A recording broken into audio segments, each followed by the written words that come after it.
Jasmine Cole has spent 3 years as the invisible maid in tech millionaire Adrien Blackwell's mansion, perfecting the art of silence while harboring feelings for the brooding, emotionally guarded man who barely acknowledges her existence. When she finally meets someone who sees her worth, charming EMT Malcolm Peters, Adrien's carefully constructed walls begin to crumble as he realizes he might lose the one person who truly knows him. Torn between a man who offers her honest love and the one who has held her heart in secret for years, Jasmine must navigate the treacherous waters of class differences, jealous ex-lovers, and society's judgment.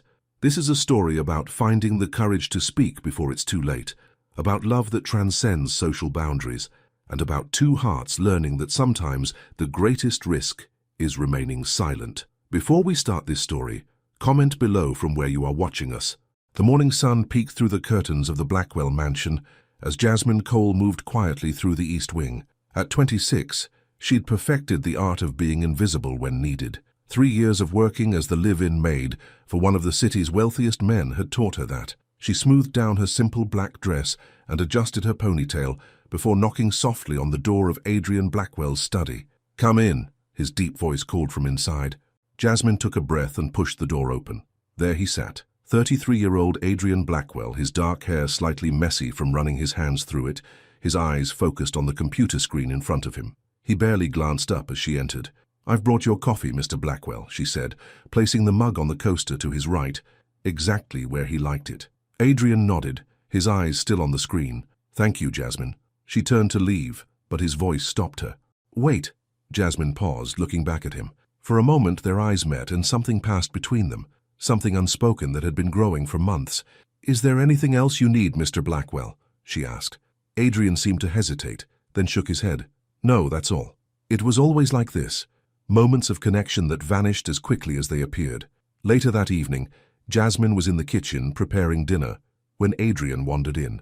This was unusual. He rarely left his study before 8 p.m. "Smells good," he said, leaning against the counter.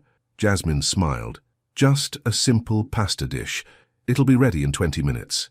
"You know," Adrien said, picking up an apple from the fruit bowl, "you don't have to cook for me every night. You could take some time off." "I don't mind," she replied. "Besides, who would feed you if I didn't?" A small smile touched his lips, a rare sight that always made her heart skip. "I managed to feed myself before you came along, you know." "Takeout doesn't count as feeding yourself, Mr. Blackwell." He laughed then, a sound that filled the kitchen and made it feel warmer somehow. "You're probably right." These were the moments Jasmine treasured, when the walls around Adrien seemed to lower just a little, just for her. "I'm leaving for London tomorrow," he said suddenly. "Business trip. I'll be gone for 2 weeks." Jasmine nodded, ignoring the little pang in her chest. "I'll make sure everything is taken care of while you're away." "I know you will." There was something in his voice, something soft that made her look up. He was watching her with an intensity that made her breath catch. "You always do." For a moment, Jasmine thought he might say something more, but then his phone rang and the moment shattered. He answered it and walked out of the kitchen without another word. Later that night, Jasmine sat in her small but comfortable room in the staff quarters, staring at her reflection in the mirror. 3 years she'd been here. 3 years of quiet mornings and late-night conversations in the kitchen. 3 years of book recommendations and subtle glances. 3 years of waiting for something that never seemed to happen. Her friend Lisa from town had been telling her for months that she was wasting her time, that Adrien Blackwell would never see her as anything but the help. But Lisa didn't see the way he looked at her sometimes, didn't hear the way his voice changed when they were alone. But maybe Lisa was right. Maybe she was fooling herself. With Adrien gone for 2 weeks, Jasmine found herself with more free time than usual. She decided to volunteer at the community center downtown, something she'd been wanting to do for a while. On her second day of volunteering, a young boy fell and scraped his knee badly on the playground. Jasmine was trying to calm him down when a tall man in an EMT uniform approached. "Mind if I take a look?" he asked with a warm smile. "I'm a professional after all." Jasmine nodded, stepping back to give him room. She watched as he gently cleaned the boy's knee, talking softly to him the whole time, making him laugh despite the pain. "There you go, buddy," he said, placing a colorful bandage over the scrape. "Good as new." The boy thanked him and ran off to rejoin his friends. "That was impressive," Jasmine said. "You're good with kids." The man stood up, extending his hand. "Malcolm Peters. And thanks. It comes with the job." Jasmine Cole, she replied, shaking his hand. I'm just volunteering here for a couple of weeks. Malcolm's smile was bright and open, nothing like Adrien's rare, guarded ones. Well, Jasmine Cole, how about I buy you a coffee as a thank you for helping that kid before I got there? Jasmine hesitated. It had been so long since anyone had asked her out, so long since she'd thought about anyone but, sure, she found herself saying, I'd like that. Coffee with Malcolm turned into dinner 2 days later. Dinner turned into a movie the following weekend. He was 30, he told her, had been an EMT for 7 years, and loved what he did. He called her Sunshine and texted her good morning every day. He asked about her dreams, her hopes, things Adrien had never bothered to learn in 3 years. So you're a live-in maid for some rich guy? Malcolm asked during their third date, a picnic in the park. Jasmine nodded. For 3 years now. The pay is good, and I have my own space. But is that what you want to do forever? Be someone's maid? The question caught her off guard. She'd never really thought about it. I don't know. I was studying nursing before my mom got sick. I had to drop out to care for her, and after she passed, I just needed a job. Malcolm reached over and took her hand. You'd make an amazing nurse, Sunshine. It's not too late to go back to school, you know. For the first time in years, Jasmine found herself thinking about a future beyond the Blackwell mansion. A future where she was more than just the woman who brought Adrien his coffee. A week and a half into Adrien's trip, Malcolm asked if he could see where she lived. It's not really my house, Jasmine explained. I just live there. I know, Malcolm said, but I want to see your space, where you relax, what books you read. I want to know more about you, Jasmine. So she invited him to come by the next day. Adrien wouldn't be back for 3 more days, and Mrs. Henderson, the housekeeper, had the afternoon off. They could sit in the garden, the most beautiful part of the estate, in Jasmine's opinion. The next day was warm and sunny, perfect for sitting in the garden. Malcolm brought a basket of fresh fruit and 2 smoothies from his favorite juice bar. This place is incredible, he said, looking around at the perfectly manicured lawns and vibrant flower beds. You live here? Jasmine laughed. In a small room in the back, not quite the same as all this. They sat on a bench beneath a large oak tree, talking and laughing. Malcolm told her stories about his most unusual emergency calls, and Jasmine found herself laughing more than she had in years. You have the most beautiful laugh, Malcolm said, reaching out to tuck a strand of hair behind her ear. Has anyone ever told you that? Jasmine felt herself blush. No, she said softly. No one's ever said that. Malcolm leaned in closer. Then they weren't really looking at you. His kiss was gentle and sweet, and Jasmine felt herself responding, her hand coming up to rest against his cheek. She didn't hear the car pull up in the driveway, didn't hear the footsteps on the stone path. It wasn't until she pulled away from Malcolm that she saw him, Adrien standing at the edge of the garden, his face pale, his eyes locked on her. Their eyes met across the garden, and Jasmine felt her heart stop. Adrien looked shattered, like someone had just ripped something precious from his hands. But then his expression changed, hardened. He turned without a word and walked back toward the house. Jasmine? Malcolm's voice sounded far away. Is everything okay? She nodded, unable to speak for a moment. That was Mr. Blackwell. He's back early. Oh, Malcolm looked concerned. Will you get in trouble for having visitors? No, Jasmine said quickly. No, it's fine. I'm allowed to have friends over. But she couldn't shake the image of Adrien's face from her mind, the look in his eyes before he'd shut down. Later that evening, after Malcolm had left, Jasmine was in her room, packing an overnight bag. She'd promised to stay at Malcolm's place the next night, their first planned overnight together. Her hands trembled slightly as she folded a blouse and placed it in the bag. A knock at her door startled her. When she opened it, Adrien stood there, still in his travel clothes, his face unreadable. Mr. Blackwell, she said, stepping back to let him in. He'd never come to her room before. You're back early. Clearly, he said, his voice cool.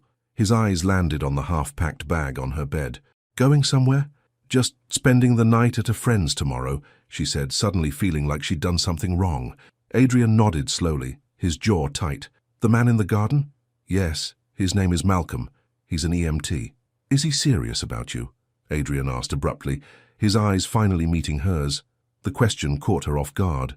After 3 years of careful distance, of unspoken feelings, this was what he wanted to know. He doesn't hesitate, she answered, a hint of challenge in her voice. He doesn't think I'm just the help. Something flashed in Adrien's eyes. Pain, maybe. Or anger. You know that's not what you are to me. Jasmine felt years of suppressed emotion rising to the surface. Then why never say it? She whispered, her voice breaking slightly. Why let me wonder every single day? Adrien took a step toward her, his composure finally cracking. Because I was afraid that if I said it, you'd leave. His voice broke on the last word. And now you're leaving anyway. Jasmine stared at him, her heart pounding. 3 years. For 3 years she'd waited for him to say something, anything, to confirm what she thought she saw in his eyes. And now, only when he saw her with someone else. That's not fair, she said, her voice trembling. You can't just say nothing for years and then expect me to wait forever. I know, Adrien said, running a hand through his hair. I know it's not fair. I've never been good at this, Jasmine. At feelings. At saying what I mean. Try, she said simply. Just try. Adrien looked at her, really looked at her, and for once she could see everything in his eyes. The fear, the longing, the regret. I don't want you to go, he said finally. Jasmine took a deep breath. That's not enough, Adrien, not anymore. He flinched at her use of his first name, something she'd never done before. Then he nodded, a quick, sharp movement. I understand. He turned to leave, then paused at the door. He's a lucky man. And then he was gone, leaving Jasmine standing in the middle of her room, tears streaming down her face, wondering why it felt like she was making the biggest mistake of her life. The next morning, Jasmine went about her duties mechanically. She made coffee, but Adrien wasn't in his study to receive it. She dusted the library but found no sign of him there either. Finally, Mrs. Henderson informed her that Mr. Blackwell had left early for the office and wouldn't be back until late. Jasmine tried to ignore the ache in her chest at the news. Her phone buzzed with a text from Malcolm. Can't wait to see you tonight, sunshine. I'll cook dinner. She smiled at the message, but it didn't quite reach her eyes. Malcolm was everything she should want. Kind, open, affectionate. He didn't hide his feelings or make her guess what he was thinking. So why did her heart still pull toward the man who couldn't even tell her how he felt? As evening approached, Jasmine packed the last few items in her overnight bag. She was just about to leave when Mrs. Henderson called to her. Mr. Blackwell just called. He wants to see you in his study before you go. Jasmine hesitated, then nodded. I'll go now. The walk to Adrien's study felt longer than usual. She knocked softly, then entered when she heard his voice. Adrien stood by the window, looking out at the garden where he'd seen her with Malcolm the day before. He turned when she entered, and Jasmine was struck by how tired he looked, like he hadn't slept at all. You wanted to see me? She asked, staying near the door. Adrien nodded. I did. He paused, seeming to struggle with his words. I need to say something, and I need you to listen. Just listen, please. Jasmine nodded, her heart racing. 3 years ago, when you first came to work here, I was different, colder, more isolated. I liked it that way, or I thought I did. He took a step toward her. And then you arrived, and suddenly the house felt different, warmer. You didn't just clean and cook. You brought books into the library that you thought I'd like. You remembered how I take my coffee. You saw me, Jasmine. Not the millionaire, not the businessman, just me. Jasmine stood frozen, hardly daring to breathe. I've spent 3 years trying to convince myself that what I felt for you was just gratitude or friendship, because anything else would be complicated, messy, potentially painful. Adrien's voice was raw now, stripped of its usual control. But yesterday, when I saw you with him, I realized that the pain of losing you without ever having told you the truth would be far worse than any risk. He took another step toward her. I'm not good at this, Jasmine. I'm not good at opening up, at being vulnerable. But I'm trying. For you, I'm trying. Jasmine felt tears welling in her eyes. Adrien, you don't have to say anything, he said quickly. I know you have plans tonight. I know there's someone else now who can give you what you deserve far better than I can. I needed you to know. Before you left. Jasmine glanced at her watch. Malcolm was expecting her. He was a good man who had been nothing but kind and open with her from the start. I have to go, she said softly. Adrien nodded, his face carefully blank again. I understand. She turned to leave, then paused at the door looking back at him. But we're not finished with this conversation. A flicker of hope crossed his face before he managed to suppress it. Whenever you're ready. Jasmine nodded, then left, her mind and heart in turmoil. As she drove to Malcolm's apartment, she couldn't help but wonder if she was driving toward her future or away from it. Malcolm's apartment was warm and inviting, filled with framed photos and colorful throw pillows. The smell of garlic and herbs filled the air, as he stirred a pot of spaghetti sauce on the stove. "Make yourself at home, sunshine," he said, smiling as Jasmine set her overnight bag down by the couch. "Dinner's almost ready." Jasmine tried to smile back, but her mind was still at the Blackwell mansion, still replaying Adrien's words over and over again. "I've spent 3 years trying to convince myself that what I felt for you was just gratitude or friendship." "Jasmine?" Malcolm was looking at her with concern. "Everything okay? You seem a million miles away." She shook her head, forcing herself to focus on the man in front of her. Malcolm deserved her full attention. "I'm fine. Just a long day." She moved to the kitchen and stood beside him. "Can I help with anything?" Malcolm wrapped an arm around her waist and pulled her close, pressing a kiss to her temple. "Nope. Tonight you're my guest. Just relax." Dinner was delicious, and Malcolm was the perfect host. He told her funny stories about his co-workers and asked about her day. He didn't pry when she gave short answers, just kept the conversation flowing easily. After dinner, they sat on the couch with glasses of wine, a movie playing on the TV that neither of them was really watching. "So," Malcolm said, taking her hand in his, "are you going to tell me what's bothering you?" Jasmine looked down at their joined hands. "What makes you think something's bothering me?" "Sunshine, I've been an EMT for 7 years. I'm pretty good at reading people." His voice was gentle, not accusing. "You've been somewhere else all night. If you don't want to be here—" "It's not that," Jasmine said quickly. "I want to be here with you." Malcolm waited, his thumb rubbing small circles on the back of her hand. Patient, understanding. "It's just—" Jasmine took a deep breath. "My boss, Mr. Blackwell, Adrien, he said some things to me before I left tonight." "Things?" Malcolm prompted when she didn't continue. "He told me he has feelings for me." The words hung in the air between them. After 3 years of hardly saying anything personal at all, he picked tonight to tell me. Malcolm was quiet for a moment. "And how do you feel about that?" Jasmine looked up, surprised by the question. I don't know. Do you have feelings for him?" Malcolm's voice was still kind, but there was a new tension in his shoulders. "I did," Jasmine admitted, "for a long time, but he never said anything, never did anything about it. And then I met you, and you were so different, so open and warm and present." Malcolm nodded slowly. "But his feelings haven't gone away, and maybe yours haven't either." Jasmine felt tears stinging her eyes. "I'm sorry. This isn't fair to you." Malcolm set down his wine glass and turned to face her fully. "Life isn't fair, sunshine, but I'd rather know the truth than live in a fantasy." He reached up to wipe a tear from her cheek. "You need to figure out what you want, who you want." "I don't want to hurt you," Jasmine whispered. "I know," Malcolm said, "and I appreciate that, but I don't want to be someone's second choice either." The rest of the evening was quiet and strained. They watched the movie in silence, and when it was time for bed, Malcolm offered to sleep on the couch. "That's not necessary," Jasmine said. "We can share the bed. Just to sleep." Malcolm nodded. "Whatever you're comfortable with." Lying in the dark beside Malcolm, listening to his breathing, Jasmine felt both guilty and confused. Malcolm was everything she should want: kind, honest, straightforward. There were no games with him, no guessing, so why couldn't she stop thinking about Adrien? The next morning, Jasmine woke to the smell of coffee and bacon.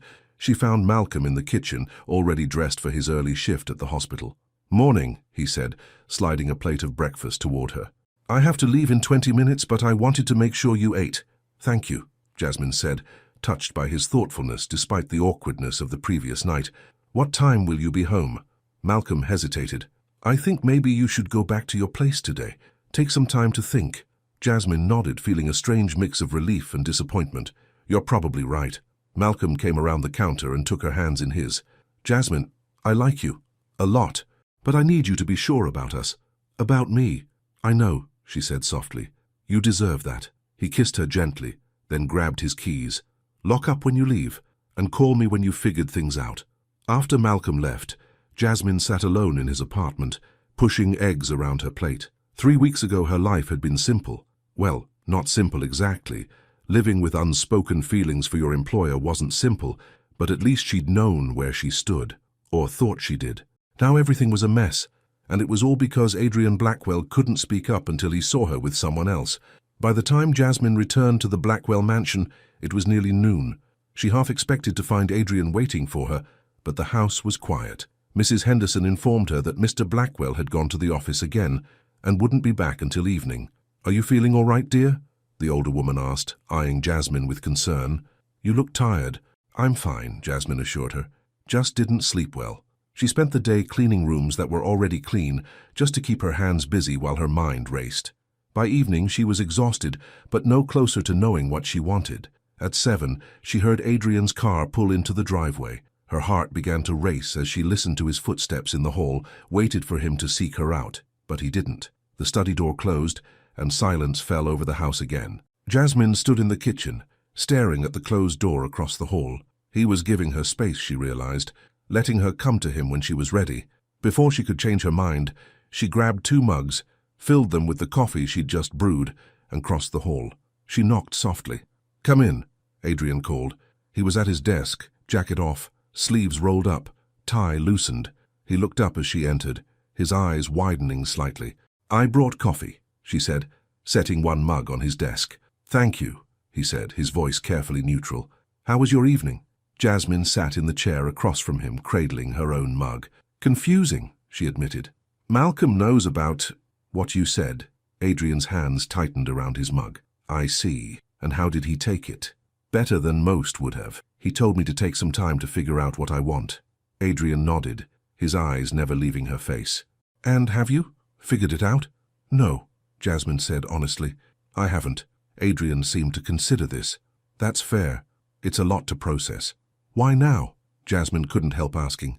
"Why wait 3 years and then tell me only after you saw me with someone else?" Adrien set down his mug and ran a hand through his hair, a gesture she'd come to recognize as a sign of his discomfort. "Because seeing you with him made me realize I could really lose you, and that thought was unbearable." "You've never had me to lose," Jasmine pointed out, "haven't I?" Adrien's eyes were intense now. "You've been here every day. You've seen parts of me no one else has. You know how I take my coffee, what books I read, how I look when I'm tired or angry or happy." Jasmine felt her heart beating faster. "That's not the same as having me." "I know," Adrien said softly. "I know it's not enough, but it was safe, for both of us." "Safe," Jasmine repeated. "I don't want safe, Adrien. I want real.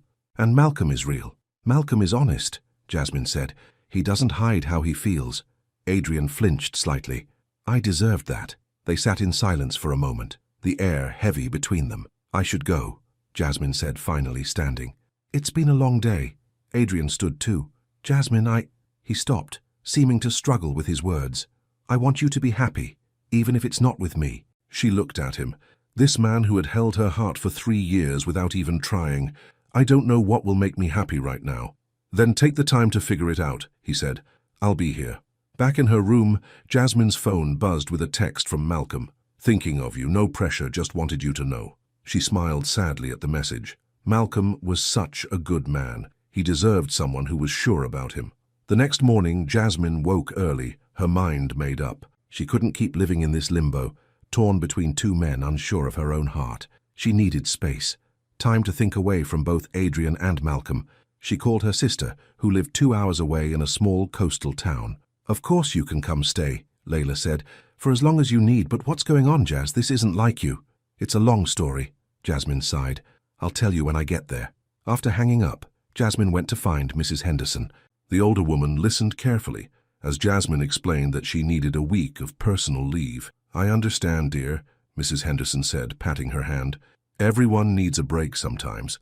I'll let Mr. Blackwell know." "No," Jasmine said quickly. "I'd like to tell him myself." She found Adrien in the garden, sitting on the same bench where she'd been with Malcolm 2 days ago. He looked up as she approached, a guarded hope in his eyes. "Mrs. Henderson says you want some time off," he said before she could speak. "News travels fast," Jasmine said with a small smile. "Yes, I do. I'm going to stay with my sister for a week. I need some time away from everything." Adrien nodded slowly. "I understand. Take all the time you need." "Thank you," Jasmine said, turning to go. "Jasmine," Adrien called after her. When she turned back, he was standing. "Whatever you decide, I just want you to know that these past 3 years having you here, they've been the best years of my life." Jasmine felt tears threatening. "I'll be back in a week," was all she could manage before hurrying away. She texted Malcolm from the car.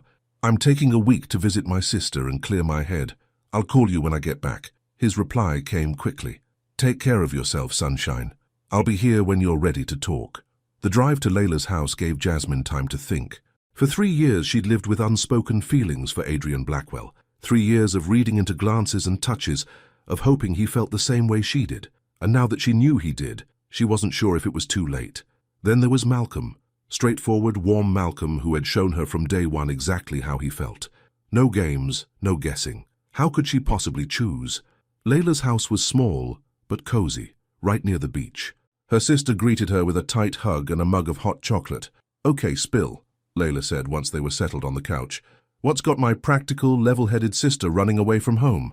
Jasmine took a deep breath and told her everything. About Adrien and the 3 years of unspoken feelings, about meeting Malcolm, about Adrien's confession. Layla whistled low. "Wow, that's a lot, Jazz." "I know," Jasmine groaned. "What am I supposed to do?" "Well, let's think about this logically," Layla said. "Adrien had 3 years to tell you how he felt. He only spoke up when he saw you with someone else. That's not great." "But he explained why," Jasmine defended him. "He was afraid." "And that's an explanation, not an excuse," Layla pointed out. "Fear isn't a good reason to treat someone you care about that way." Jasmine sighed. "I know." "On the other hand," Layla continued, "you've had feelings for Adrien for years. That doesn't just go away overnight." "No," Jasmine agreed. "It doesn't. And Malcolm sounds wonderful, but you've only known him a couple of weeks. That's not a lot of time to build something real." "But it could be real," Jasmine said, "with time." Layla took her sister's hands. "The question isn't who's better on paper, Jazz.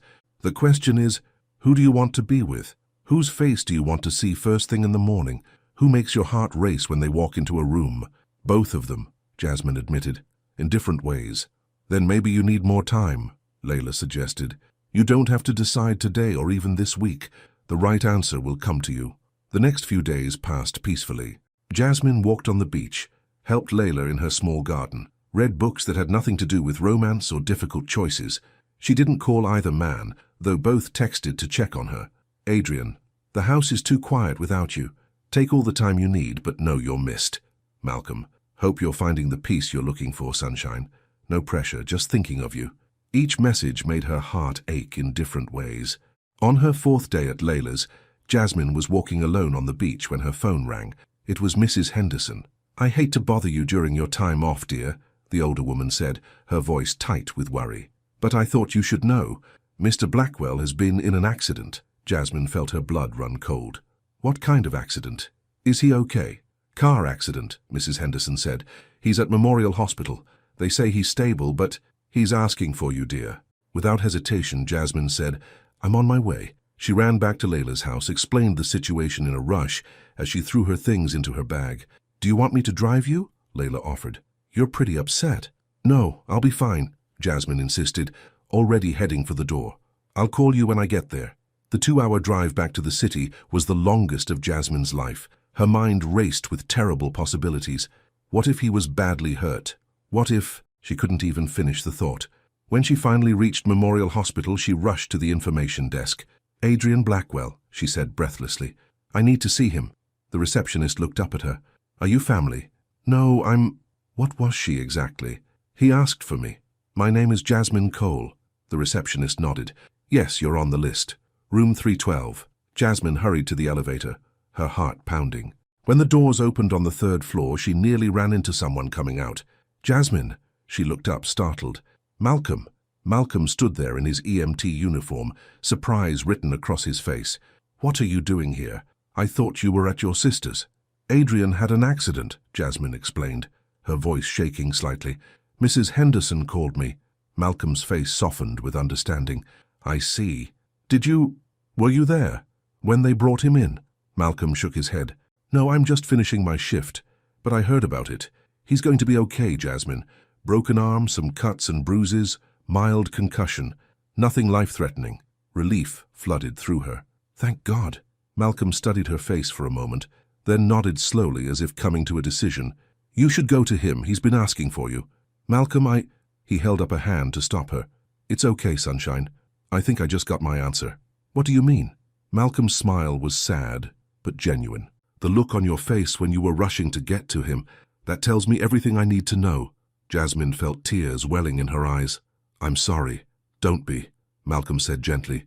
"You can't help who you love." He stepped past her into the elevator, pressing the button for the ground floor. "Be happy, Jasmine. You deserve it." Before she could respond, the doors closed between them. Jasmine stood there for a moment, processing what had just happened.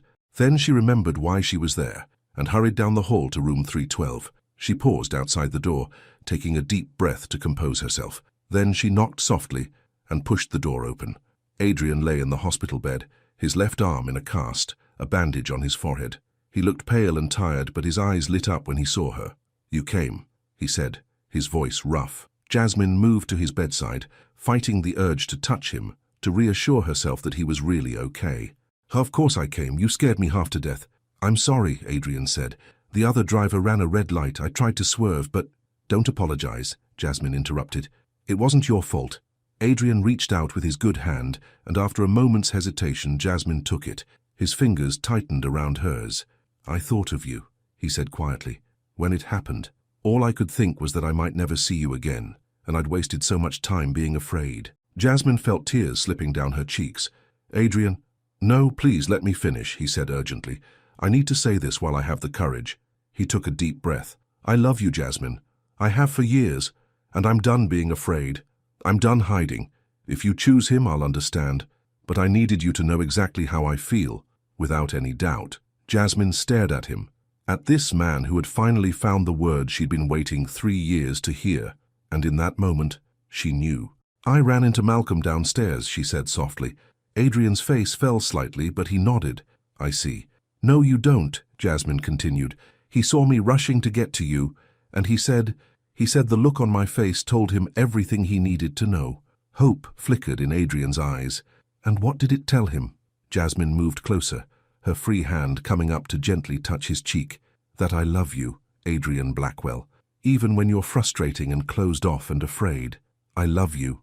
Adrien's eyes shone with emotion. "Say it again," he whispered. Jasmine smiled through her tears. "I love you." Adrien tugged her hand, pulling her down until their faces were inches apart. "I love you too," he breathed, before his lips found hers. The kiss was gentle but full of promise, of words that would no longer go unspoken, of feelings that would no longer be hidden. When they parted, Adrien kept hold of her hand. "Don't leave again," he said softly. "I won't," Jasmine promised. "But when you get out of here, we have a lot to talk about." Adrien nodded. "I know, and I'm ready for that. No more hiding." As Jasmine sat beside Adrien's hospital bed, their fingers intertwined, she knew that the road ahead wouldn't be easy. There would be adjustments, boundaries to establish, conversations about what their future might look like. But for the first time in 3 years, she didn't have to wonder how he felt, and that was enough for now. The next 3 days passed in a blur of hospital visits, doctor's consultations, and stolen kisses.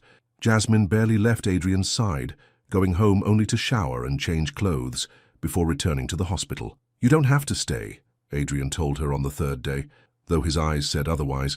"I'm sure you have better things to do than watch me sleep." Jasmine smiled, squeezing his hand. "There's nowhere else I'd rather be."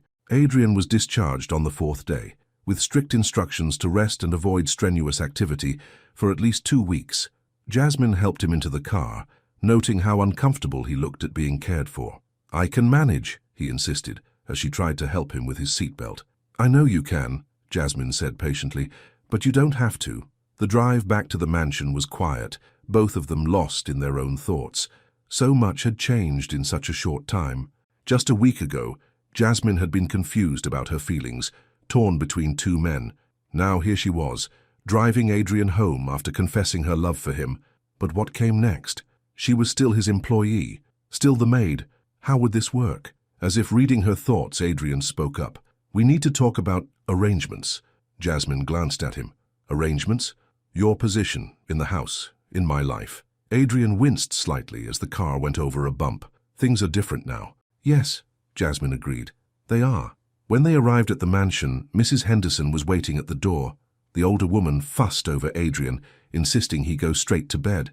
"I've prepared your room with extra pillows, and there's soup ready whenever you're hungry," she told him, shooting a knowing look at Jasmine. "And I'll be staying in the guest room for a few days just to help out." "That's not necessary," Adrien began, but Mrs. Henderson cut him off. "Of course it is. You need looking after, and Jasmine can't do everything." There was a hint of disapproval in her voice that made Jasmine wonder what the housekeeper thought of the change in their relationship. Once Adrien was settled in his room, Jasmine went to unpack her own bag. She'd barely closed her door when there was a knock. Mrs. Henderson stood in the hallway, her expression serious. "May I speak with you a moment, dear?" "Of course," Jasmine said, gesturing for the older woman to come in. Mrs. Henderson closed the door behind her and turned to face Jasmine. "I've worked for the Blackwell family for 30 years. I watched Adrien grow up. I was here when his parents died. I know him better than most." Jasmine nodded, unsure where this was going. "He's a good man," Mrs. Henderson continued, "but he's not an easy one. He keeps people at a distance, always has. Even as a boy, he was careful with his heart." "I know," Jasmine said softly, "but he looks at you differently," Mrs. Henderson said, her stern expression softening. "I've seen it for years. The way his eyes follow you, the way he relaxes when you're in the room." Jasmine felt a warmth spread through her chest at the housekeeper's words. "I don't know exactly what's happened between you two," Mrs. Henderson went on, "but I can guess, and I want you to know that I think you'd be good for him." But, Jasmine prompted when the older woman paused. "But this won't be easy. There will be talk. People will assume things, that you're after his money, that he took advantage of you. The Blackwell name carries weight in this town, and with it comes scrutiny." Jasmine hadn't even thought about what people might say. She'd been too caught up in her own feelings, in Adrien's confession, to consider the outside world. "I don't care what people think," she said, though her voice lacked conviction.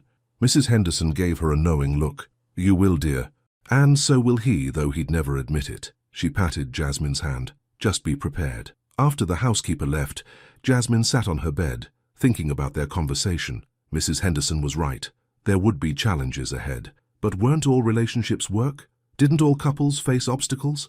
Her phone buzzed with a text from Layla. "How's Adrien? And how are you?" Jasmine typed back. "He's home from the hospital, still sore but healing. And I'm happy, I think. Nervous."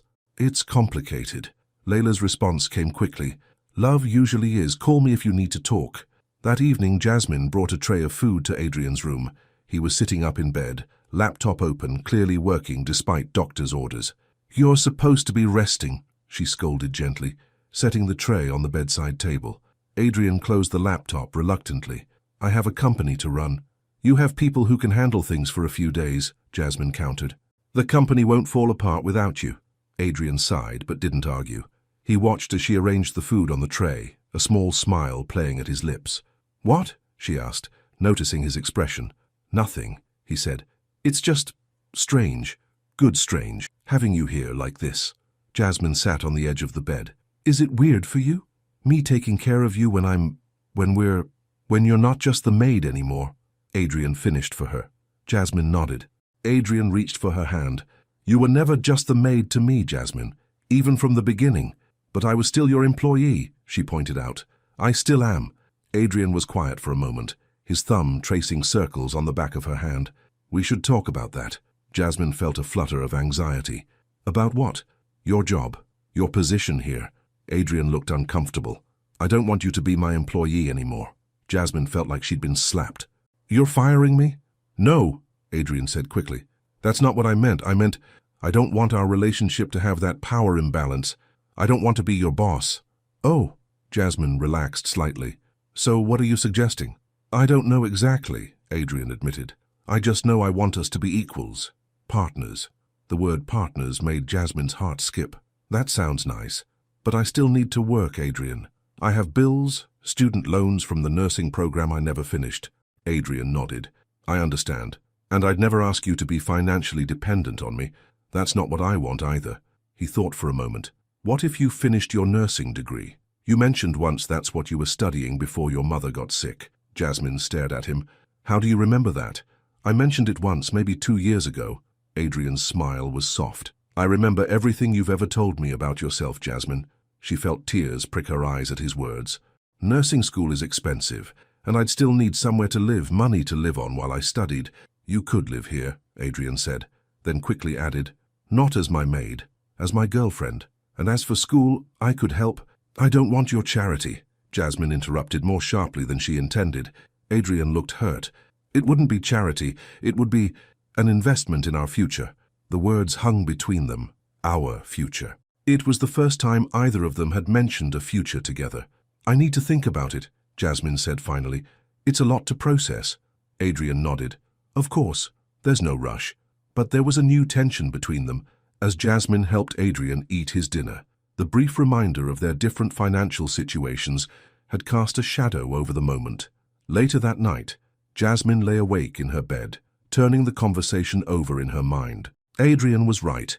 It would be awkward for her to remain his employee now that they were in a relationship, but she was uncomfortable with the idea of him supporting her financially. She'd been independent since she was 18, taking care of herself and her mother. The thought of relying on someone else, even Adrien, made her uneasy. But wasn't that part of being in a relationship? Letting someone help you, trusting them enough to be vulnerable? Her thoughts were interrupted by a soft knock at her door. She got up and opened it to find Adrien standing there, leaning on a cane the hospital had given him. "What are you doing out of bed?" she asked, concerned. "You should be resting." "I couldn't sleep," he said. "Can I come in?" Jasmine hesitated only a moment before stepping back to let him enter. It felt strange having him in her small room. The man who owned the entire mansion standing in her modest quarters. Adrien looked around, taking in the few personal touches she'd added over the years. Books stacked on the nightstand, a photo of her mother on the dresser, a plant on the windowsill. "I've never been in here before," he said. "It's nice." "It's small," Jasmine said. "But it's yours." Adrien turned to face her. "I'm sorry about earlier. I didn't mean to make you uncomfortable." Jasmine sighed. "It's not your fault, it's just, this is all new territory for me, for us." Adrien moved closer, wincing slightly as he put weight on his injured leg. "I know, and we'll figure it out together." He reached for her hand. "But I need you to know something. I don't care about the money, Jasmine. I don't care what you do for a living or where you live or whether you ever finish that nursing degree. I just want you in my life." Jasmine felt tears welling in her eyes. "I want that too." Adrien pulled her gently into his arms, careful of his injuries. "Then we'll work out the rest. Day by day." Jasmine rested her head against his chest, listening to the steady beat of his heart. "Day by day," she agreed. The next morning, Jasmine woke to find a note slipped under her door. It was from Adrien, his handwriting neat and precise. "Jasmine, I had an idea. What if you took a different position at the house? Mrs. Henderson has been talking about retiring soon. You could train under her, learn to manage the household. It would be a promotion, not charity, and you would still have your independence. Think about it. No pressure." "I love you," Adrien. Jasmine smiled at the note. It was a good compromise. A way for her to stay at the mansion without being Adrien's maid, without accepting his money for school. She'd always gotten along well with Mrs. Henderson, and she knew the household routine inside and out already. When she went to check on Adrien, she found him on the phone, his voice tense. "No, that's not acceptable," he was saying. "The board cannot make that decision without me. I don't care if I'm on medical leave." He looked up as Jasmine entered, his expression softening. "I have to go. We'll continue this discussion tomorrow." He hung up and sighed. "Morning. Everything okay?" Jasmine asked, setting down the tray of breakfast she'd brought. Adrien ran a hand through his hair. "Just business. Nothing for you to worry about." Jasmine frowned at his dismissive tone. "I may not understand the intricacies of your business, but I'm not stupid, Adrien." He looked up, surprised. "I never said you were." "No, but you just dismissed my question like I couldn't possibly understand whatever problem you're having." Jasmine folded her arms. "If we're going to be partners, you can't shut me out of parts of your life." Adrien was quiet for a moment, studying her face. Then he nodded. "You're right, I'm sorry." He gestured to the chair beside the bed. "The board is trying to move forward with a merger I opposed. They think that because I'm temporarily out of commission, they can push it through without me." Jasmine sat down. "Can they do that?" "Technically, no. But they're using my accident as an excuse to claim I'm not fit to make decisions right now." Adrien's jaw clenched. "They've wanted this merger for months, but I've blocked it, because it would mean laying off hundreds of employees." "That's awful," Jasmine said, understanding now why he was so upset. "What can you do?" Adrien looked thoughtful. "I need to go to the office, show them I'm perfectly capable of doing my job." "You're supposed to be resting," Jasmine reminded him. "I can rest there as well as here," Adrien argued. "I just need to make an appearance, attend one meeting." Jasmine wanted to object, but she could see the determination in his eyes. "At least eat breakfast first," she compromised. "And I'm driving you." Adrien smiled. "Deal." 2 hours later, they pulled up to the imposing glass building that housed Blackwell Industries. Jasmine had only been there once before, when she'd first interviewed for the maid position. It had intimidated her then, and it intimidated her now. "You don't have to come in," Adrien said, as the valet opened his door. "I can have someone drive me home." "I'm coming with you," Jasmine said firmly, getting out of the car. Adrien looked like he might argue, but then nodded. All right. The lobby was busy with people hurrying back and forth, all in expensive suits and dresses. Jasmine felt distinctly out of place in her simple jeans and sweater, but Adrien kept his hand at the small of her back, guiding her toward the elevator with confidence. People stared as they passed. Some nodded respectfully at Adrien, while others openly gawked at the woman beside him. Jasmine held her head high, refusing to be intimidated. In the elevator, Adrien pressed the button for the top floor. "My office is up there, along with the main boardroom." Jasmine nodded, her stomach knotting with nerves. She'd never seen this side of Adrien's life, the CEO, the businessman. It was so far removed from the quiet man who read books in his study and drank coffee in the kitchen at midnight. The elevator doors opened directly into a reception area where a stylish woman in her 40s sat behind a desk. She looked up, her professional smile freezing when she saw Adrien. "Mr. Blackwell, we weren't expecting you today." "Clearly," Adrien said dryly. "Is the board meeting still in progress, Margaret?" "Yes, sir. They started about 20 minutes ago." Margaret's eyes flickered to Jasmine, curious. "Adrien Blackwell," a smooth voice called from across the lobby. A tall, elegant woman with platinum blonde hair strode toward them, her red-soled heels clicking on the marble floor. "I thought you were on bed rest." "Vanessa," Adrien greeted her coolly. "As you can see, I'm well enough to attend to business." The woman, Vanessa, smiled, though it didn't reach her eyes. "So glad to hear it. We were all so worried." Her gaze landed on Jasmine, sharp and assessing. "And who is this?" "This is Jasmine Cole," Adrien said, his hand finding Jasmine's. "My partner." Jasmine felt a flutter of pleasure at the word, even as she registered Vanessa's perfectly shaped eyebrows rising in surprise. "Partner?" Vanessa repeated. "How unexpected." Something in her tone made Jasmine straighten her spine. "We've known each other for 3 years," she said, meeting the other woman's gaze directly. "Is that so?" Vanessa's smile was shark-like now. "How interesting. Adrien never mentioned you." "Vanessa is our head of legal," Adrien explained to Jasmine, his tone neutral but his grip on her hand tightening slightly. "And an old friend." The way he said friend made Jasmine wonder if there was more to the story. Vanessa was certainly beautiful, in a cold, perfect way, and she was clearly comfortable in Adrien's world in a way Jasmine wasn't. "The board is waiting," Adrien said, effectively ending the conversation.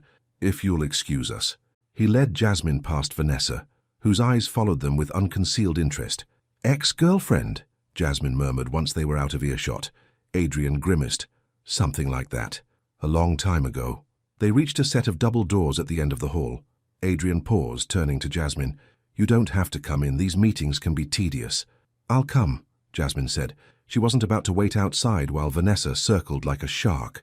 Adrien nodded, then pushed open the doors. The boardroom fell silent as they entered. 8 men and 2 women sat around a long table, all in expensive suits, all staring at Adrien with varying degrees of surprise. "Adrien," one of the men said, recovering first. "We didn't expect you today."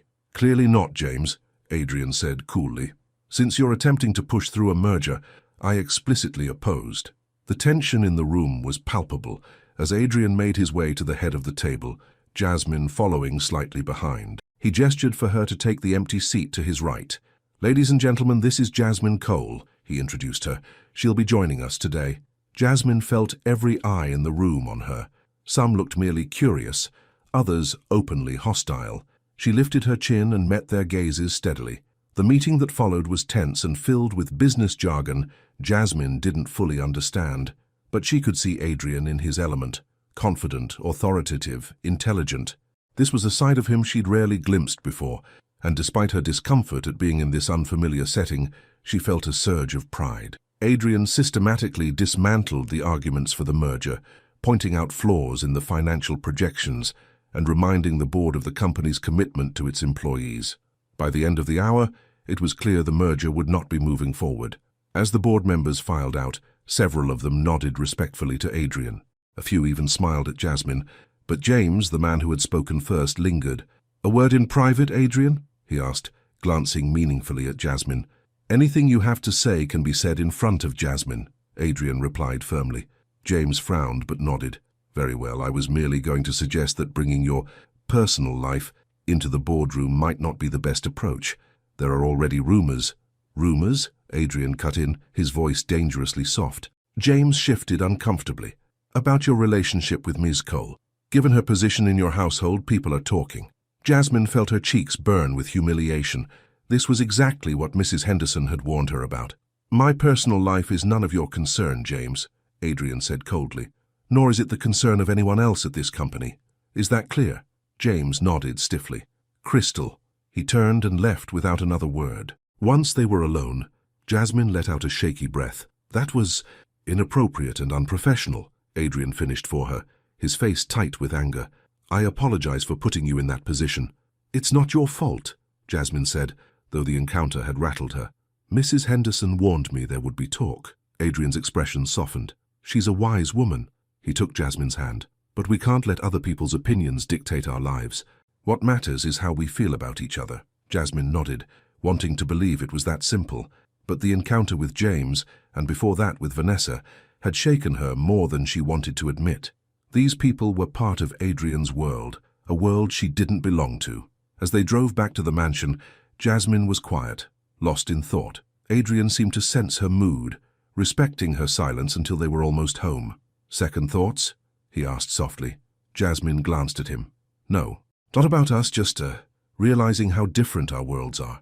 Adrien reached over to take her hand. They don't have to be different worlds. They can be one world, ours. Jasmine squeezed his hand, wishing it could be that easy. When they arrived home, Mrs. Henderson met them at the door with a worried expression. There you are. I've been trying to call you both. What's wrong? Adrien asked. There's someone here to see Jasmine, Mrs. Henderson said, her eyes flicking to Jasmine. A young man. He says it's urgent. Jasmine felt her heart sink. She knew before Mrs. Henderson said the name. Malcolm Peters, the housekeeper confirmed. He's waiting in the sitting room. Adrien's face was carefully blank. You should go see what he wants, he said to Jasmine, his voice neutral. Jasmine hesitated, torn between going to Malcolm and staying with Adrien. Come with me. Adrien shook his head. I think he wants to see you alone. It's all right, Jasmine. I trust you. The simple statement, delivered without hesitation, made her heart swell. She squeezed his hand once before heading to the sitting room. Malcolm stood by the window, looking out at the garden. He turned when Jasmine entered, his face serious. Malcolm, she said, closing the door behind her. What are you doing here? I came to warn you, he said without preamble. People are talking, Jasmine, about you and Blackwell. Jasmine sighed. I know. We just came from his office. We got a taste of it there. Malcolm stepped closer. It's worse than you think. One of the nurses at the hospital is Vanessa Montgomery's cousin. She overheard you and Blackwell in his hospital room and told Vanessa everything. Jasmine felt cold all over. What do you mean, everything? About your relationship. How long it's been going on. Vanessa is telling everyone that you've been involved the whole time you've worked here, that the whole innocent maid routine was just an act. That's not true, Jasmine exclaimed. Nothing happened between us until after I met you, until after the accident. Malcolm held up his hands. I know that, but Vanessa is making it sound like you've been sleeping your way up the ladder or something, and people are believing her because she's one of them, Jasmine finished for him. And I'm not. Malcolm nodded grimly. I thought you should know what you're up against. Jasmine sank onto the couch, her mind racing. Why are you telling me this? Why do you care? Malcolm sat beside her, keeping a respectful distance. Because despite everything, I care about you, Jasmine, and what Vanessa is doing isn't right. Thank you, Jasmine said softly, for telling me, for caring. Malcolm was quiet for a moment. Do you love him? He asked finally. Jasmine looked at him, this good, kind man who deserved someone who could love him completely. Yes, she said honestly. I do. Malcolm nodded, a sad smile touching his lips. Then fight for him. Don't let someone like Vanessa Montgomery come between you. Why are you being so nice about this? Jasmine asked. I hurt you. You were honest with me, Malcolm corrected her. You didn't string me along or make promises you couldn't keep. I respect that. He stood up. I should go. Jasmine walked him to the door. Thank you, Malcolm. Really. Be happy, sunshine, he said, giving her one last smile before walking out the door. Jasmine found Adrien in his study, staring out the window. He turned when she entered, his expression guarded. How is Malcolm? He asked. He came to warn me, Jasmine said, closing the door behind her. About Vanessa. Adrien's face darkened. What about her? Jasmine told him what Malcolm had said, about the rumors, about Vanessa's cousin, about the lies being spread. By the time she finished, Adrien was pacing the room, his earlier fatigue apparently forgotten in his anger. "I'll put a stop to this," he said. "Vanessa has gone too far." "How?" Jasmine asked. "You can't control what people say." "No, but I can control whether Vanessa keeps her job," Adrien said grimly. "Spreading malicious rumors about the CEO's personal life has to violate some ethics clause." "Don't," Jasmine said quickly. "That will only make things worse. Make it look like you're firing her because of me." Adrien stopped pacing, looking at her with a mixture of frustration and admiration. "You're probably right, but I can't just do nothing while she smears your reputation." "Our reputation," Jasmine corrected him, "and we defend it by being together, by showing everyone that what we have is real." She moved closer to him. "Unless you're having second thoughts?" Adrien's expression softened immediately. "Never," he said firmly, pulling her into his arms. "Not about you, not ever." Jasmine rested her head against his chest, drawing strength from his embrace. "Then, we face this together, no matter what people say." Adrien kissed the top of her head. "Together," he agreed. But as they stood there, wrapped in each other's arms, Jasmine couldn't help wondering if love really was enough to bridge the gap between their worlds, or if the rumors and whispers would eventually tear them apart. Across town, Vanessa Montgomery sat in her sleek apartment, phone in hand.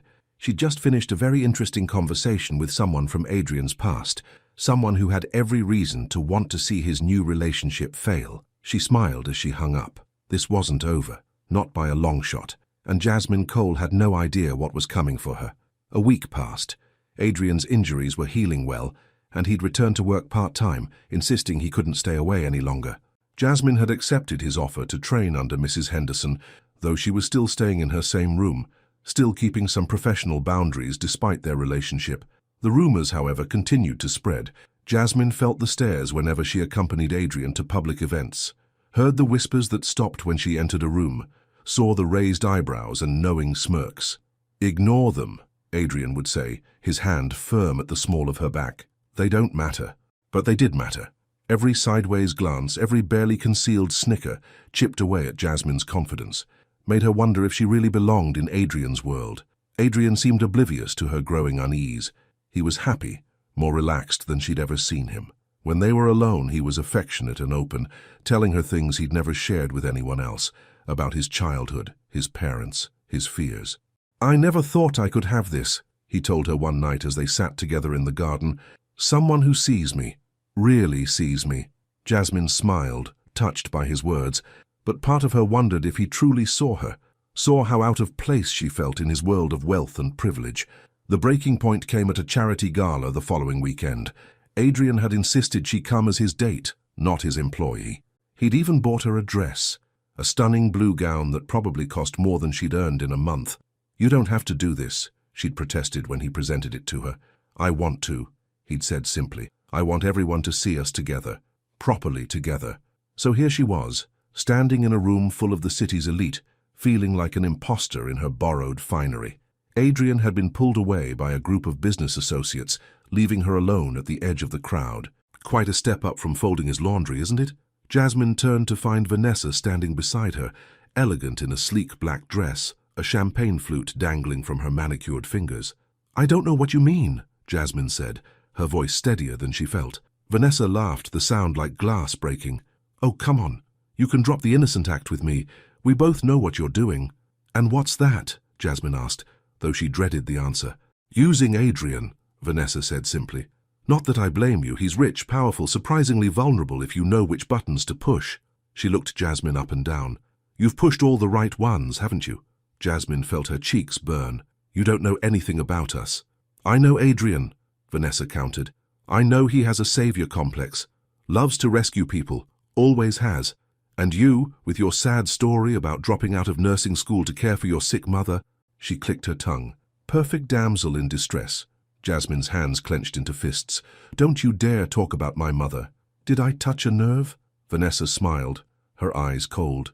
"You should know that this little fairy tale won't last. Adrien might be infatuated now, but eventually he'll realize that you don't belong in his world, that you're just the help who got lucky." "Is that what happened with you?" Jasmine shot back. "He realized you weren't worth keeping around?" Vanessa's smile faltered for just a moment. "Adrien and I are from the same world. We understand each other. You're a temporary distraction, a midlife crisis. Nothing more. Before Jasmine could respond, a new voice joined the conversation. Vanessa, still poisoning the well, I see. Both women turned to see a tall, elegant woman in her 50s standing nearby. Her hair was silver, styled in a classic bob, and her green eyes, so like Adrien's, were sharp with disapproval. Eleanor, Vanessa said, her voice suddenly honey-sweet, how lovely to see you. I wish I could say the same, the older woman replied coolly. She turned to Jasmine. You must be Jasmine. I'm Eleanor Blackwell, Adrien's aunt. Jasmine's eyes widened. Adrien had mentioned his aunt, his father's sister, who had helped raise him after his parents died. She'd been living in Europe for the past decade, which was why Jasmine had never met her. It's a pleasure to meet you, Jasmine said, extending her hand. Eleanor took it with a warm smile. Likewise, Adrien has told me so much about you. She glanced at Vanessa. Would you excuse us? I'd like to get to know my nephew's girlfriend without the commentary. Vanessa's lips thinned, but she nodded. Of course. We'll catch up later, Eleanor. She walked away, her back stiff with suppressed anger. Don't let her get to you, Eleanor said once Vanessa was out of earshot. Vanessa has always been territorial about Adrien. Even though their relationship ended years ago, she doesn't think I belong with him, Jasmine said softly. Maybe she's right. Eleanor studied her face. Do you love him? Yes, Jasmine answered without hesitation.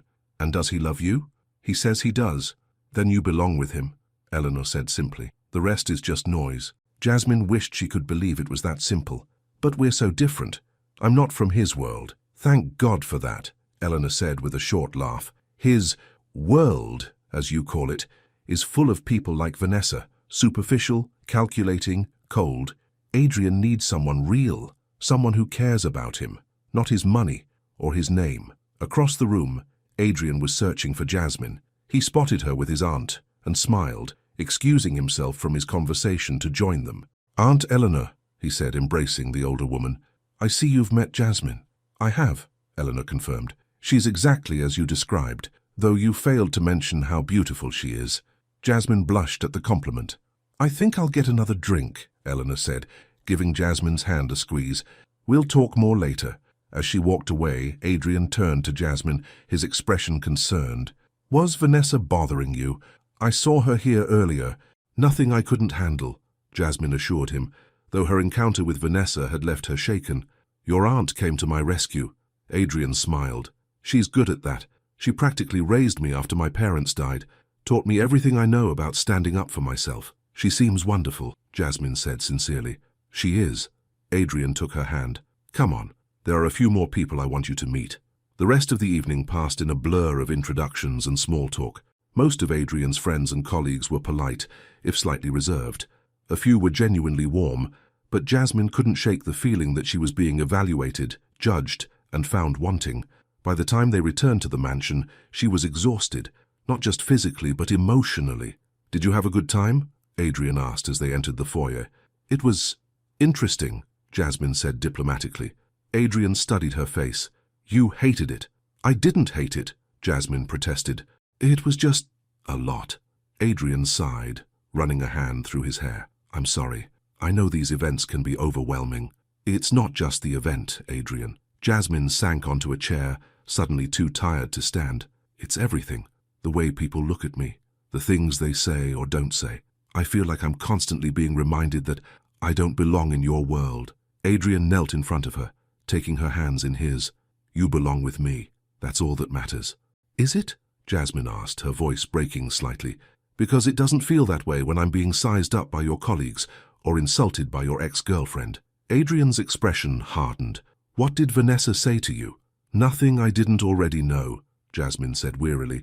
That I'm just the help, that you'll get tired of me eventually, that I'm a midlife crisis. That's ridiculous, Adrien said, anger flashing in his eyes. You're none of those things. Aren't I? Jasmine stood up, pulling her hands from his. 3 weeks ago I was your maid, Adrien. Now I'm wearing designer dresses and attending galas. It's like I've stepped into someone else's life. You're stepping into our life, Adrien insisted, rising to face her. The life we're building together. But it's still your world, Jasmine argued. Your rules, your people. Nothing about it is mine. Adrien looked genuinely confused. What do you want me to do, Jasmine? Give up everything I've built? Walk away from my company, my responsibilities?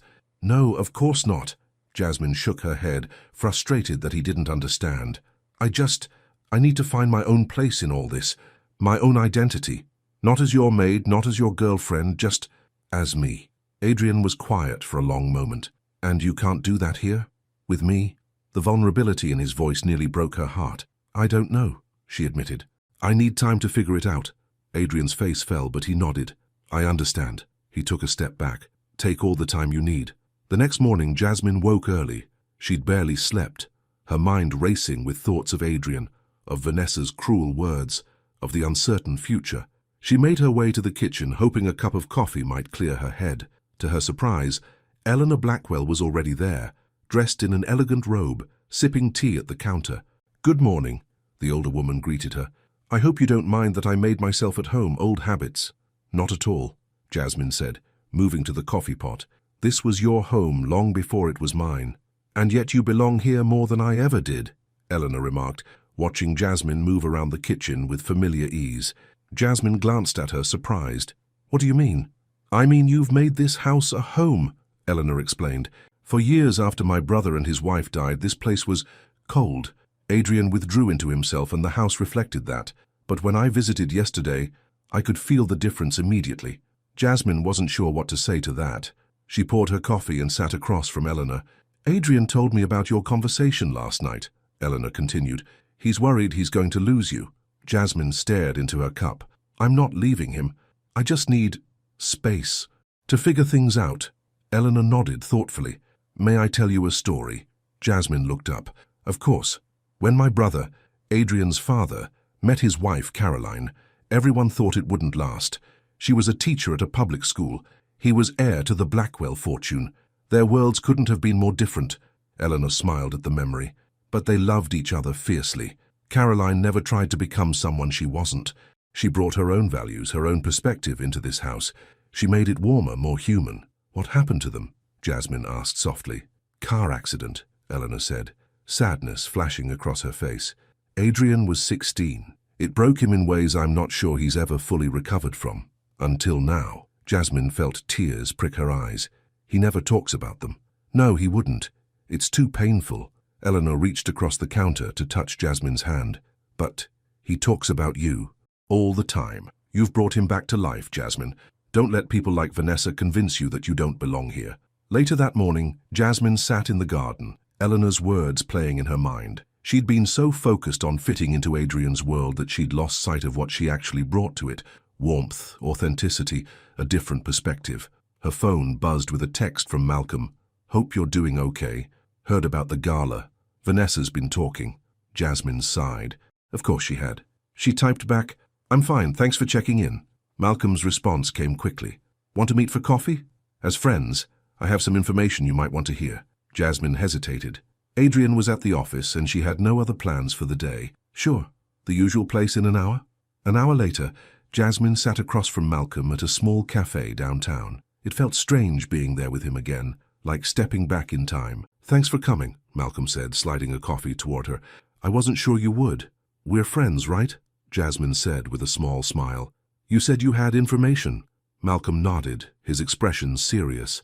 It's about Vanessa and a woman named Catherine Lewis. Jasmine frowned. Who's Catherine Lewis? Adrien's former fiancée, Malcolm said. At least that's what Vanessa's been telling people. Apparently they were engaged 5 years ago, but Adrien broke it off suddenly. No explanation. Jasmine felt a cold knot form in her stomach. Adrien had never mentioned being engaged before. How do you know this? Lily, one of the nurses I work with, is Vanessa's cousin, remember? She overheard Vanessa on the phone with this Catherine woman yesterday. They're planning something, Jasmine, something to break you and Adrien up.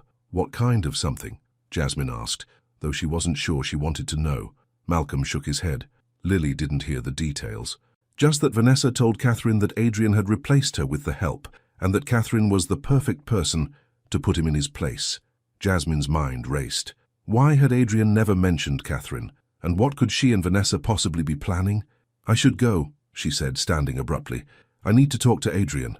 Malcolm looked concerned. Be careful, Jasmine. These women, they're not playing around. Neither am I, Jasmine said firmly. When she returned to the mansion, Jasmine was surprised to find Adrien's car in the driveway. He wasn't supposed to be home until evening. She found him in his study, arguing with someone on the phone.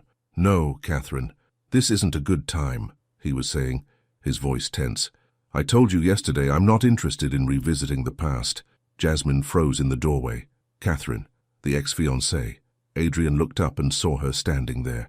His eyes widened. "I have to go," he said into the phone, then hung up without waiting for a response.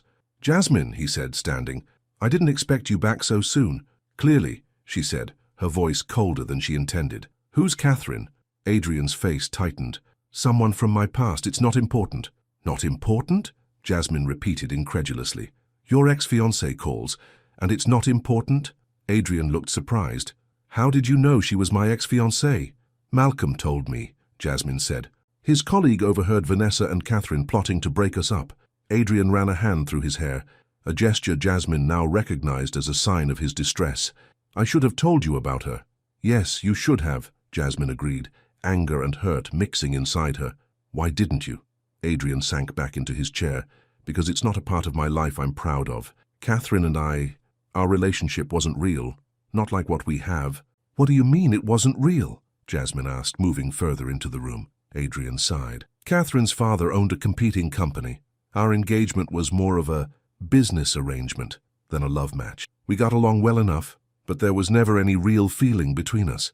"Then why get engaged?" Jasmine asked, confused. "Because it made sense on paper," Adrien said simply. "Because it was expected.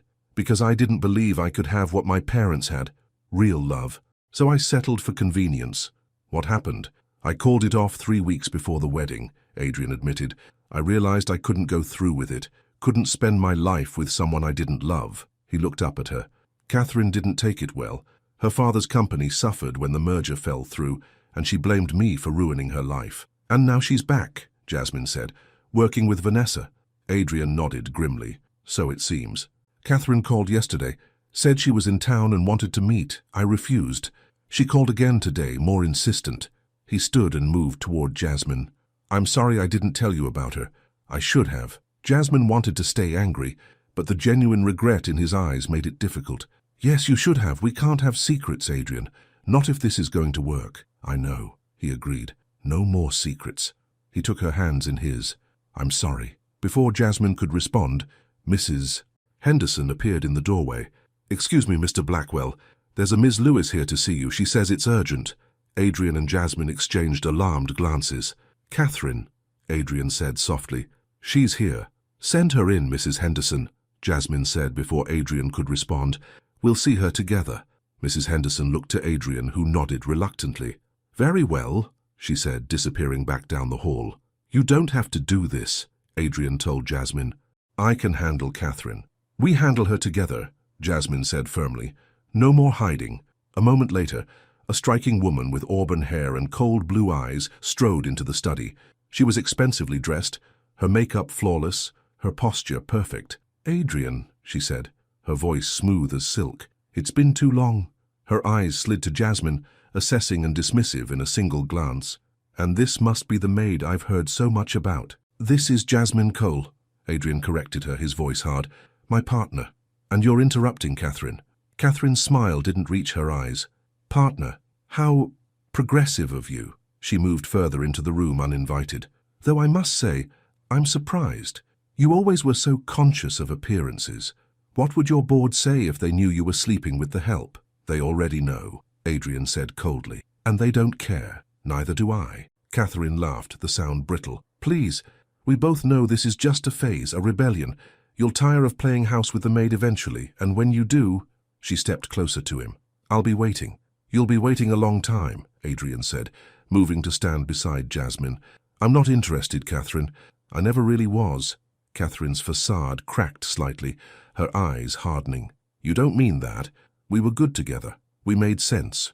"On paper, maybe," Adrien conceded, "but not where it counts." He took Jasmine's hand. "I love Jasmine. I never loved you. I'm sorry if that hurts you, but it's the truth." Catherine's face contorted with anger. "Love? You think love matters in our world? Love doesn't build empires, Adrien. Love doesn't secure futures." She pointed at Jasmine. "She doesn't belong here. She doesn't understand our world." "No," Jasmine spoke up, finding her voice. I don't understand a world where people get engaged without love, where they scheme and plot to hurt others. And if that's your world, you're right. I don't belong in it. But Adrien does, Catherine snapped. He was raised in it. He thrives in it. I survive in it, Adrien corrected her. I thrive with Jasmine. He moved toward the door. I think it's time for you to leave, Catherine. For a moment it looked like Catherine might argue. Then she straightened her shoulders, her mask of composure sliding back into place. This isn't over, Adrien. Yes, it is, he said firmly. Goodbye, Catherine. After she left, Jasmine let out a breath she hadn't realized she'd been holding. Well, that was awful, Adrien finished for her. I'm so sorry you had to deal with that. Actually, I was going to say enlightening, Jasmine said. I think I understand now. Adrien looked confused. Understand what? Why you were so afraid to tell me how you felt, Jasmine explained. Why you kept me at a distance for so long. She took his hands in hers.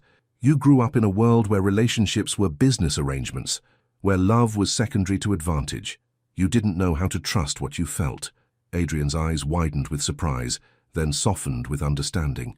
You're right, I didn't. He pulled her closer. Until you. The next few days passed in a blur of activity. News of Catherine's visit and Adrien's rejection of her spread quickly through their social circle. Vanessa, embarrassed by the failure of her scheme, took a sudden leave of absence from the company. Eleanor Blackwell, impressed by how Jasmine had handled the situation, offered her a new position, managing the Blackwell Family Foundation, a charitable organization that Adrien's mother had started years ago. It's perfect for you, Eleanor insisted over dinner. You'll be independent doing meaningful work, while still being connected to Adrien's world. She's right, Adrien agreed, and the foundation supports nursing scholarships. You could even finish your degree while you work there. Jasmine was touched by the offer, and by the thought they'd put into finding a role that would allow her to maintain her independence while still being part of Adrien's life. I'd like that, she said sincerely. Thank you both. Later that night, as they walked in the garden, the same garden where Malcolm had kissed her just weeks ago, Adrien stopped beneath the old oak tree. I've been thinking, he said, taking her hands in his, about what you said, about finding your place in my world. Jasmine nodded, waiting for him to continue. I realized something, Adrien said softly. It shouldn't be about you finding a place in my world, or me finding a place in yours. It should be about us creating our own world, together. Jasmine felt tears prick her eyes at his words. I'd like that. Adrien took a deep breath, then reached into his pocket and pulled out a small velvet box. I know it's soon, he said, his voice suddenly nervous. Maybe too soon, but I've loved you for 3 years, Jasmine. I don't want to waste any more time. He opened the box to reveal a simple but elegant diamond ring. This was my mother's, he explained. She was a teacher before she married my father. Not so different from you, really. She never quite fit into the Blackwell world either, but she made it her own. Jasmine stared at the ring, her heart pounding. I'm not asking you to be my wife right away, Adrien clarified quickly. Just to promise that someday, when you're ready, you will be. This is a promise ring, a promise that I'm yours and you're mine, and we'll figure out the rest together. Jasmine looked up at him, this man who had finally found the courage to speak his heart, who was offering her not just love, but a future they would build together. Say it again, she whispered. Adrien's eyes softened with understanding. I love you, Jasmine Cole, with all that I am. Yes, she said simply. Yes to the promise. Yes to our future. Yes to you. As Adrien slipped the ring onto her finger and pulled her into his arms, Jasmine knew there would still be challenges ahead. People who thought she didn't belong. Moments when their different backgrounds created misunderstandings. But standing there in the garden where everything had changed just weeks ago, Jasmine was certain of one thing. Adrien hadn't spoken too late after all. He'd spoken just in time. The end.